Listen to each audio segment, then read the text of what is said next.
Well, here is my job for today.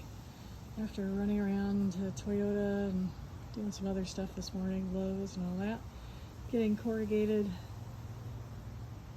not hold pipe, what do you call it? Corrugated, solid corrugated pipe. Anyway, I've been digging this trench with our rototiller, and it's coming along, and I got that far. It's way farther than the little bit that my husband did the other night, I have to say. But he hit an awful lot of tree roots, and I've only hit like 4 monster ones, so he's gonna have to come bust those out.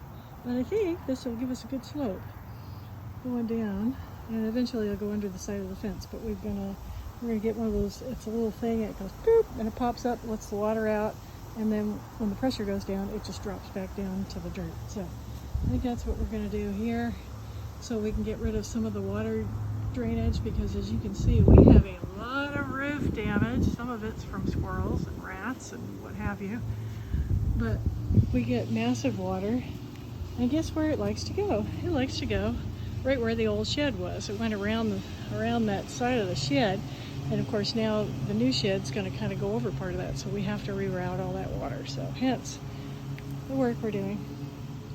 So there we are. That was my project for today. And I guess, oh yeah, I'll show you this here. There's the big tube. It's 50 feet. So as soon as Hubby grabs or cuts the roots out, we can lay this in and then see how much more we got to dig out. So anyway, there we are, project for today.